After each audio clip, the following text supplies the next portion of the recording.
Emily couldn't understand where she was, but it felt like a waking dream.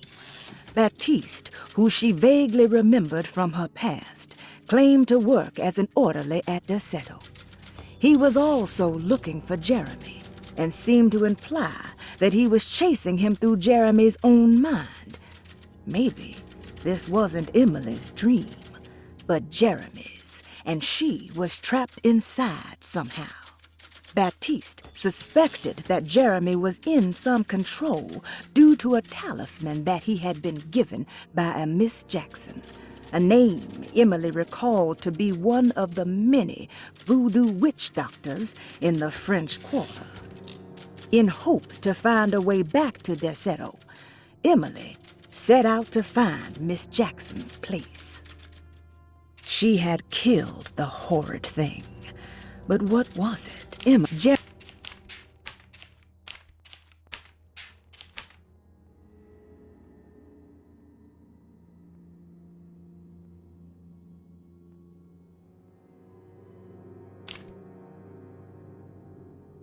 Jeremy had gone missing. The housekeeper said the staff at Derceto was looking for him, but Emily wanted answers and demanded to speak to Dr. Gray, the man in charge. While waiting, a young girl offered to show Emily and Detective Carnby inside Jeremy's room. The perfect opportunity to look for clues regarding Jeremy's disappearance. Emily had never seen the French Quarter quite like this, dark and alien. The only possible refuge she could see from Jeremy's balcony was a bit of light coming from a corner store. She had killed the horrid thing. But what was it? And would there be more?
looks exactly like Jeremy's talisman.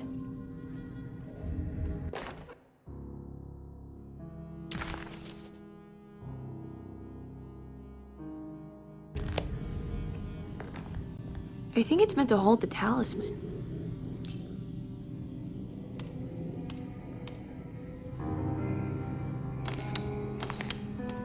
I'm not sure what numbers I should use. Maybe there's something in Jeremy's notes.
This must be Miss Jackson's place.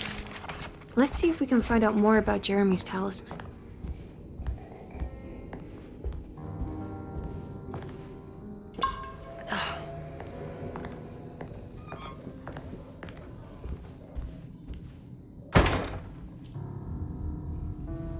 It looks exactly like Jeremy's talisman.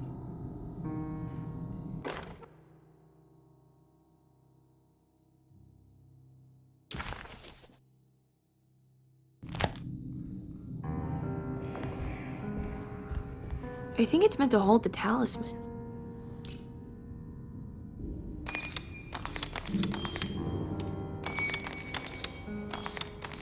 I'm not sure what numbers I should use. Maybe there's something in Jeremy's notes.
This must be Miss Jackson's place. Let's see if we can find out more about Jeremy's talisman.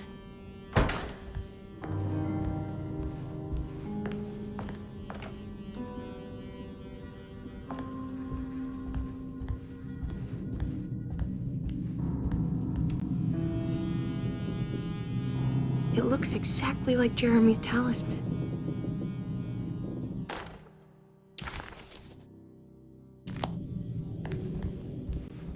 I think it's meant to hold the talisman.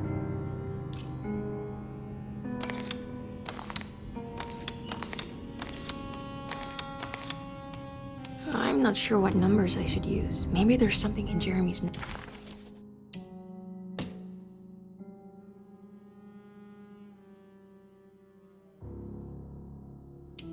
Emily found this waking dream disturbingly persuasive. If this was Jeremy's world, what did that mean? Was the Hartwood family suffering a literal curse? Was the dark man, that ghoulish specter haunting Jeremy, an actual supernatural being? Emily pushed her thoughts aside and focused. She needed to find out about the talisman and get back to Derceto.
What's that picture in the glass? Where is that?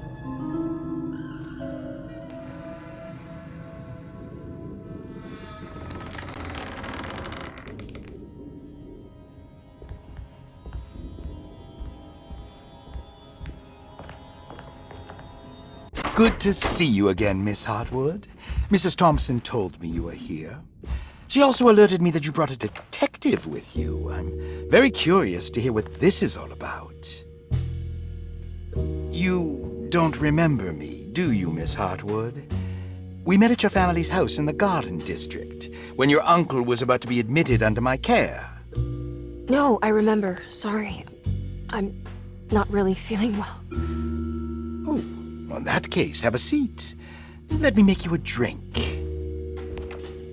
I don't seem to have made much of an impression on you. On the other hand, I can vividly recall you and your parents. Because of our cheerful disposition, I'm sure. You are far too intelligent to think that. You come from a joyless family, Miss Hartwood. The only amusement I took from my visit was discovering that the young lady's drink was an old-fashioned. Very astute. Is that supposed to make you seem attentive or intelligent? Whatever you prefer. Are you ready to tell me why you are here, Miss Hartwood? And why you brought a detective? I received a letter from my uncle. He seems certain that he was in danger here. If I find out you're treating him badly, I'll be taking him back with me to New Orleans. Really? Is he going to live with you in your tiny garçonniere? That would be a spectacular way to ratify your spinsterhood. Because you are well aware that your father would never let him back in his house. No, I have it. Maybe you can bring him back up north. You've been wanting to move back for quite a few years, haven't you? You always preferred your mother's side of the family. Jeremy is free to leave with you. I won't object. However, there is one problem, as you might have learned. He is, in fact, missing. Do you know where he could have gone? No, I'm afraid I don't. I have my staff looking for him. I'm sure he will show up eventually. Especially if he learns that you are here. He is quite fond of you. What can you tell me about his condition? I never heard a proper diagnosis. What is your medical opinion of him? Well, let me think. He is an anxious man, depressed, even. He suffers from a perceived lack of order in his inner and outer life. He constantly complains about events not presenting themselves according to their divine nature. In the Dark Man? Hard to tell if it was ever anything specific. Jeremy uses the Dark Man as a psychological scapegoat to avoid facing the truth that he is in any way at fault. You don't think there can be any truth to the Dark Man's supernatural existence? Why would you ask that?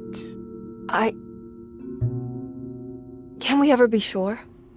If the Dark Man is some sort of evil presence that is in possession of Jeremy? Well, I assure you, any evidence that you experience supporting that claim is purely delusional. Don't get caught up in mass hysteria, Miss Hartwood. You wouldn't want to take your uncle's place in this hospital, would you?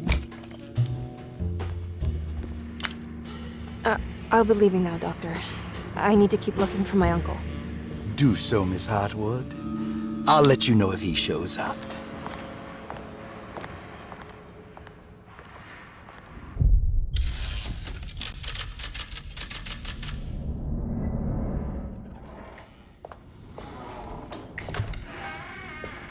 Detective Carnby! God, I'm glad to see you. I was afraid you had left. Me? You're the one who just disappeared. It's hard to explain. I think I blacked out. It was like I went somewhere else. It's okay, miss. You're clearly upset. No, I don't know what's happening. This is a very stressful situation for you, I understand. Ugh, no, you don't understand. Just take a deep breath. Why don't you sit down, smoke some of the Perique? If you want, I could even drive you back to New Orleans. I just want to have a talk with Dr. Gray first. I want to stay. I found a talisman just like the one in the painting. I think I might be able to figure out where Tarawea is, where Jeremy wanted to go. That's great. Just stay out of trouble, okay? Let me handle the investigation. I'm not crazy, Detective. Not yet. Okay, catch you later.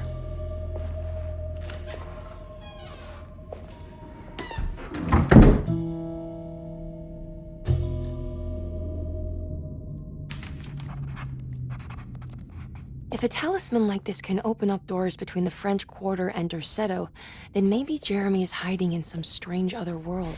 Like Tarawea, the place he mentioned in the book. No matter where he is, it's clear that my search won't be limited to Derceto. Saw your notice in the boiler room. You should know Mr. Chance won't be coming back. I got no business being in there myself, but you can take a valve from the wine cellar if you want to try to stop the steam pouring out. Be careful.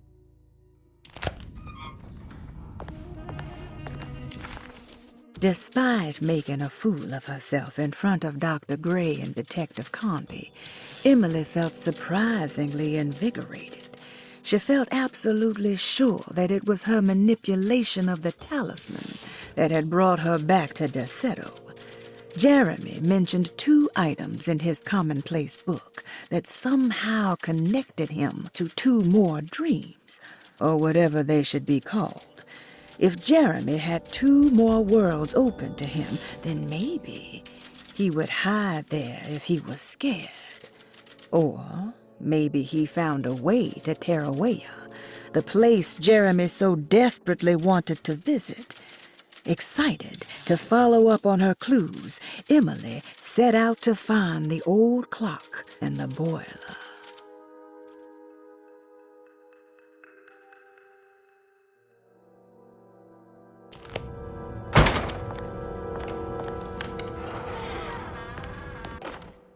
Paul, you're right about the plates on the boiler and the clock. They have been sabotaged, and I think I know who did it. They have something to do with Jeremy's episodes and how he seems to disappear at night. Right now, it's important that you keep an eye out for any of the pieces. I want to find out if I can repair the plates. Let me know if you find any of them. Lottie. Tell Lottie to take a look at the well in the kitchen garden.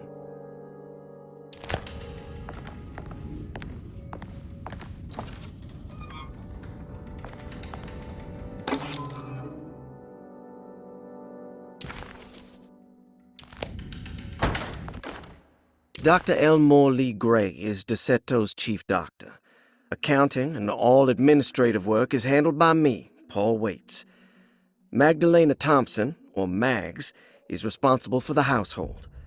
Jean-Baptiste and Charlotte Tabois are responsible for keeping the guests' medical regimens in check. Finally, Jack Chance is our gardener, who can occasionally be seen in the conservatory, but is for the most part busy outside. There are currently 6 guests at Derceto. Malcolm McCarthy and Ruth Tallant reside on the first floor. Jeremy Hartwood, Elisabetta Perosi, Grace Saunders, and of course Cassandra Beauregard live on the second floor.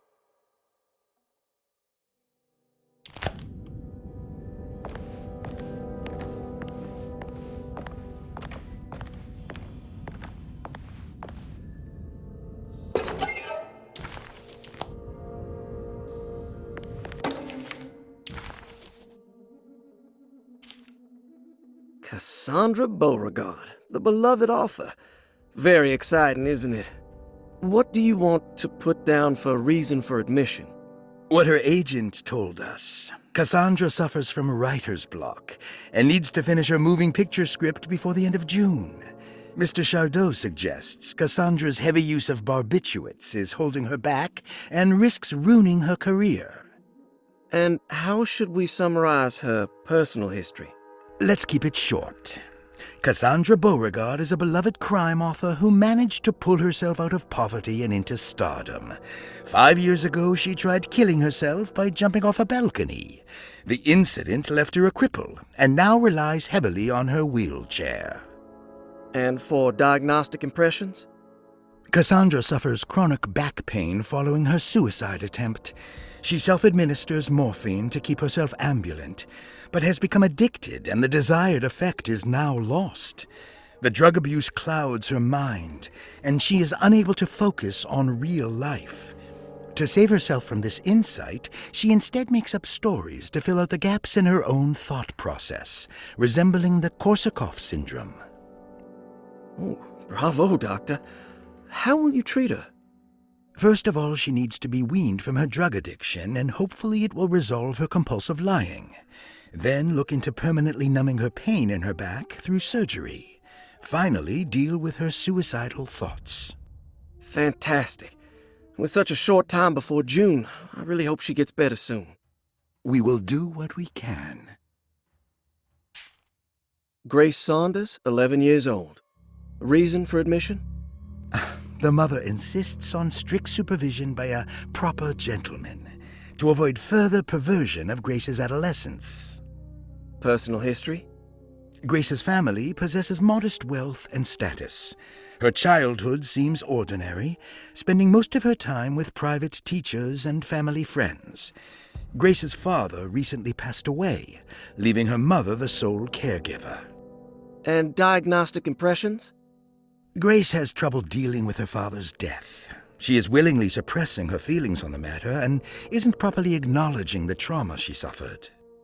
Any planned treatment? Grace needs nothing out of the ordinary. She simply needs parental guidance. Eventually, we can work on her feelings toward her father. Thank you, Doctor. I'll finish the paperwork and get her installed. Malcolm McCarthy, 54 years of age. Reason for admission? McCarthy admitted himself to Derceto, stating simply that he needs some damn rest. And personal history? McCarthy claims he used to work as a lawyer in Baton Rouge, but says he can't go into details because of some legal dispute. His background remains largely a mystery, except for the occasional clue that he drops in conversation. Huh. And diagnostic impressions? McCarthy is an anxious man and an alcoholic.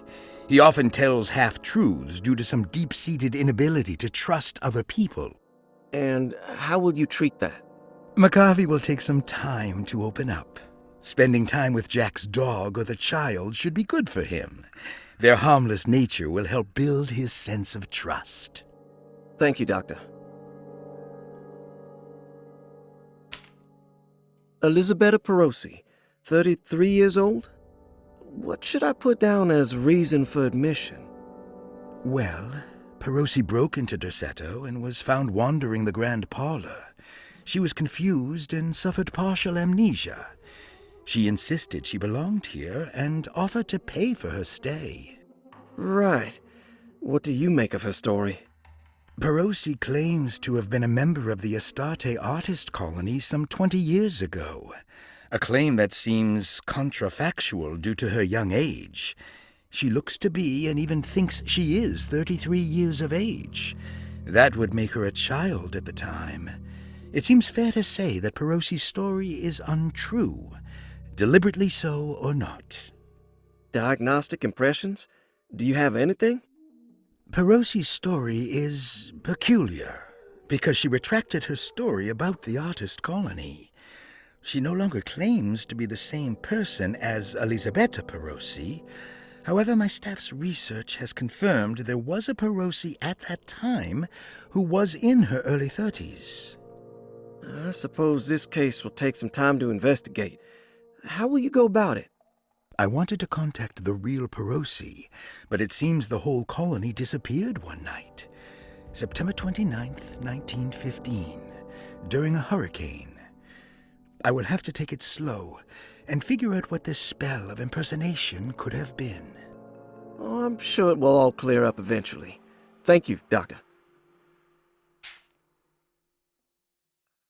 Ruth Talon, 29 years of age. Reason for admission?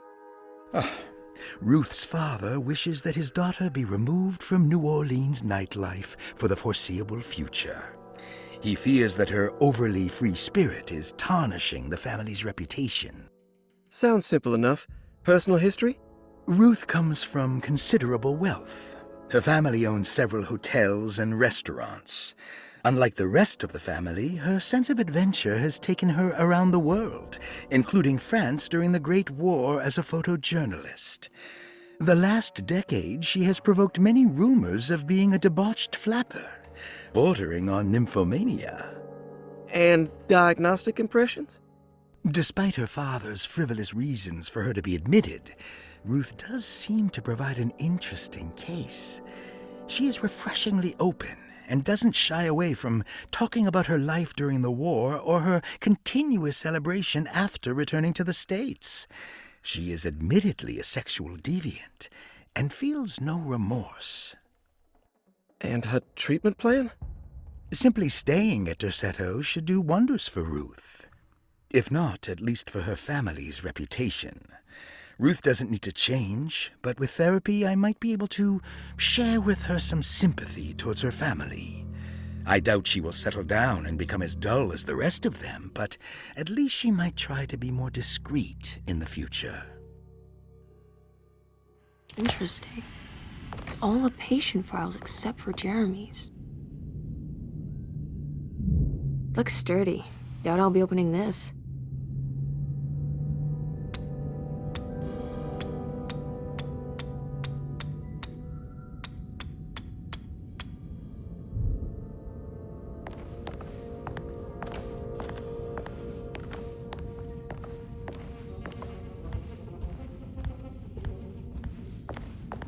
I need the key.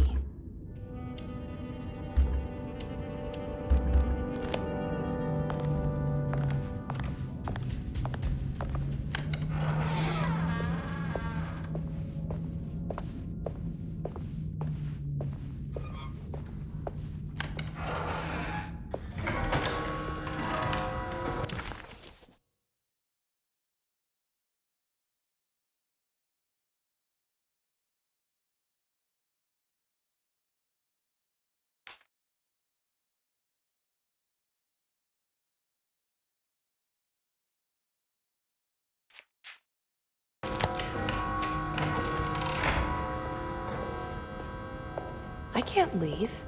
I need to find Jeremy.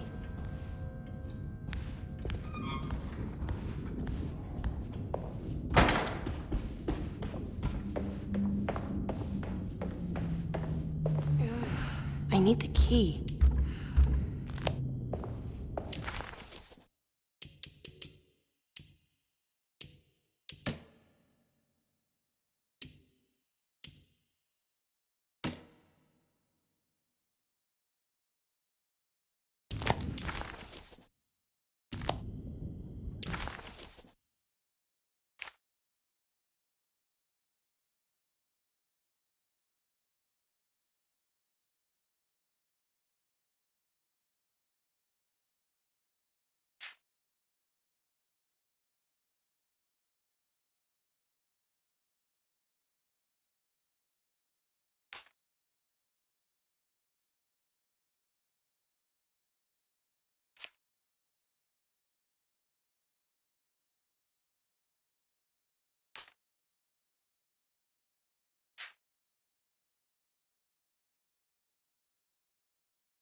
What's that stain? Looks like some kind of rot.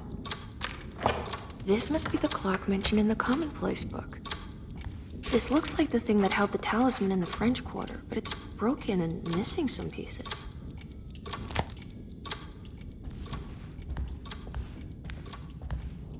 I need the key.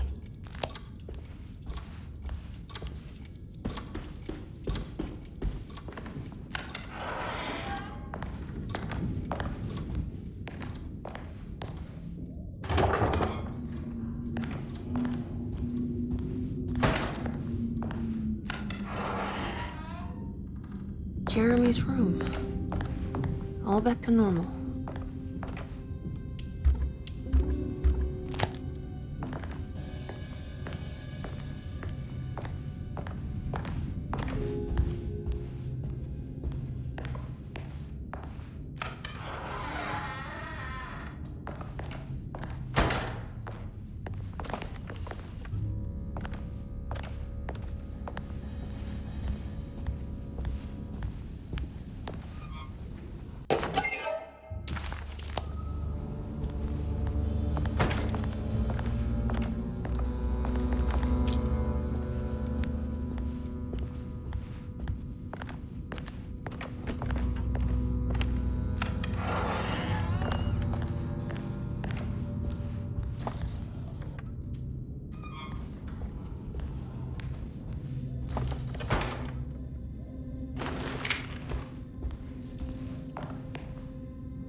What a strange but beautiful room.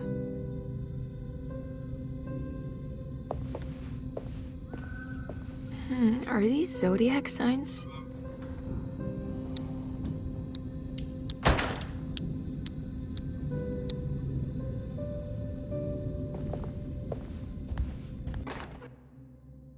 I did it! I crossed the thresholds to my intended destination without a focusing device. My talisman now knows these roads, and I have no need for the plates. I can find my way to Lafayette as easy as I find my own room. I visited the grave of my father and seen the oven waiting for me. Thank you for opening these doors. I now must summon my courage and go back to that hateful mound outside the oil rig. I hope you'll be feeling better when I return. Jeremy.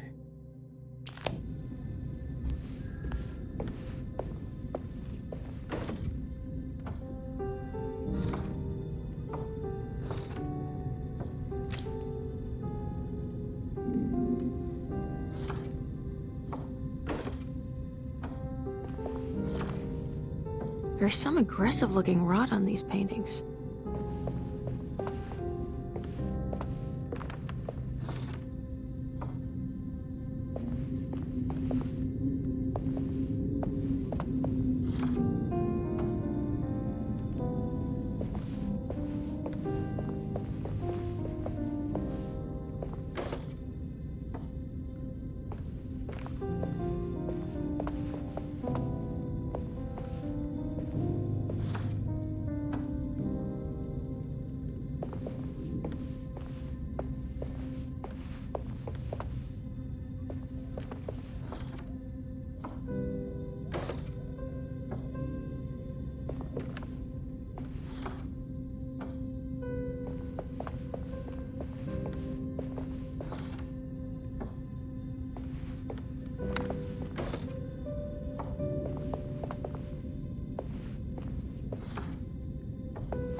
The Astarte Artist Colony. I'm pretty sure they had a Mardi Gras crew called the Pirates of Pontchartrain when I was a child.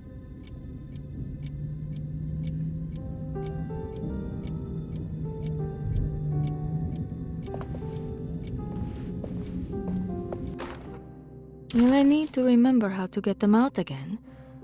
They are locked up for good reason. I am sure she is still able to whisper the answer in the ears of the wrong people. But not for long. I will see her burned soon enough. That black goat will be sacrificed to put an end to it all. Then it will all be over. No more Derceto, and sadly, no Astarte. Those good pirates of Pontchartrain. May you still sail the lake, until you find the shores of Hali.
The simple astrology cipher was a favorite among...